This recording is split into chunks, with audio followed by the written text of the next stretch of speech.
کہ آدم علیہ السلام کو اللہ رب العزت نے جب جنت سے اتارا زمین پر تو ہند کی سرزمین پہ اتارا جس کو سرندیپ کہتے ہیں۔ سرندیپ، اس وقت تو ہند تھا، ملکی تقسیمات نہیں تھی، تو خطہ ہند میں سرندیپ کے مقام پر اتارا۔ تھوڑا وقت گزرا تو آدم علیہ السلام کو مالا اعلیٰ کی یاد آنے لگی،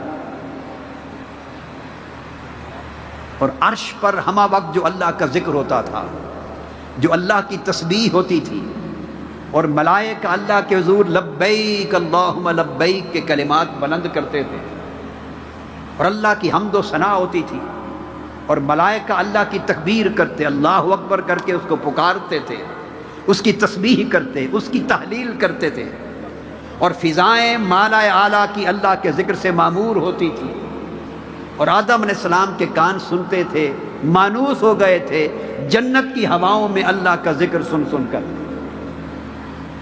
خالی زمین تھی، پہلے انسان اور پہلے بشر تھے جو زمین پر اترے، ابھی تو نسل آدم شروع نہیں ہوئی تھی، تو کچھ عرصے میں وہ اداس ہو گئے۔ عرض کیا باری تعالیٰ، طبیعت اداس رہتی ہے، ہر وقت عرش پہ تیرا نام سنتا تھا، یہاں وہ آواز سنائی نہیں دیتی، ہر وقت تیری تسبیح، تیری تکبیر، تیری تحلیل ہوتی تھی، یہاں وہ پکاریں سنائی نہیں دیتی، فضائیں تیرے ذکر سے معمور رہتی تھیں، اور دل و جان تیرے ذکر کو سن کر معطر رہتے تھے، یہاں ترس گیا ہوں، وہ آواز سنائی نہیں دیتی، کیا کروں؟ اللہ رب العزت نے ارشاد فرمایا کہ آدم فرش پہ عرش بنا دیتے ہیں، فرش پہ عرش بنا دیتے ہیں۔ حکم دیا کہ ہند سے، سرندیپ سے چلیں،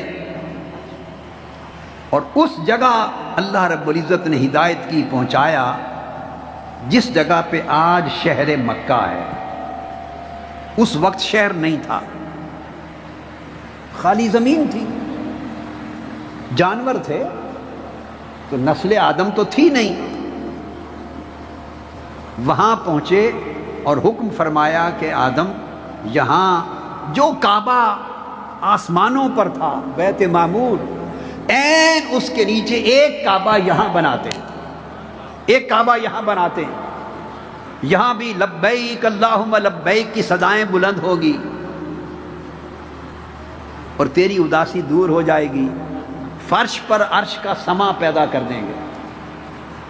کہیں شرک نہیں تھا، کہیں بت نہیں تھے، بت پرستی نہیں تھی، زمین خالی تھی، نہ انسان تھا نہ بشر تھا۔ تو بات جو سمجھنے والی وہ یہ کہ عرب اور عجم میں کوئی فرق نہیں تھا، ہند اور عرب میں کوئی فرق نہیں تھا، زمین کا خالق و مالک رب تھا۔ ضرورت کیا پڑی کہ ہند سے چلائے اور اس جگہ لے جائے حضرت آدم علیہ السلام کو جہاں آج کعبہ ہے، یہی کعبہ وہیں بنا دیا جاتا، یہی کعبہ وہاں بنا دیا جاتا جہاں رب نے آدم علیہ السلام کو اتارا تھا۔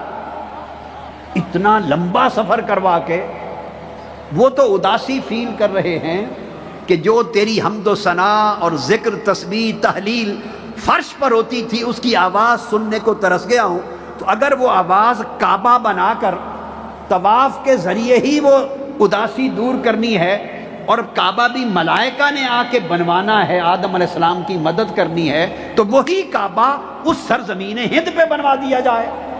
وہاں سے چلا کر آج جہاں شہر مکہ ہے، مکہ معظمہ اور کعبۃ اللہ، یہاں لا کر کعبہ کیوں بنوایا؟ یہ سفر کیوں کروایا؟ اور یہاں اس جگہ کو کعبہ کے لیے منتخب کیوں کیا؟ سو آدم علیہ السلام آئے، پھر یہاں ملائکہ کو آدم علیہ السلام کے ساتھ مزدور بنایا گیا، کعبہ تعمیر ہو گیا۔ جب کعبہ تعمیر ہو گیا تو آدم علیہ السلام پھر پلٹ کے ہند چلے گئے، اب جب کعبے کی زیارت کے لیے دل اداس ہوتا تو ہند سے آتے، یہاں رہتے، کعبے کی زیارت کرتے، طواف کرتے، قیام کرتے۔ آدم علیہ السلام 1000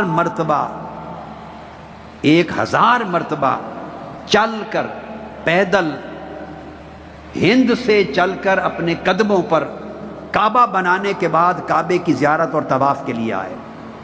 1000 مرتبہ آئے، زیارت کے لیے تو 1000 مرتبہ آئے۔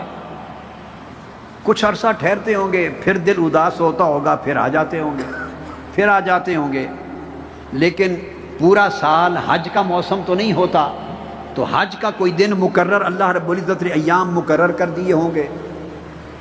زیارت کے لیے تو 1000 بار آئے، لیکن 70 بار ہند سے پیدل چل کر، ہندوستان سے مکہ کعبۃ اللہ کا حج کرنے کے لیے 70 بار آئے۔ 70 حج کیے، 1000 مرتبہ ویسے زیارت کے لیے اور طواف کے لیے آئے۔ بعد ازاں پھر مکہ معظمہ میں مقیم ہو گئے۔ آدم علیہ السلام آخری زمانے میں، عمر مبارک کے آخری زمانے میں مکہ معظمہ میں مقیم ہو گئے۔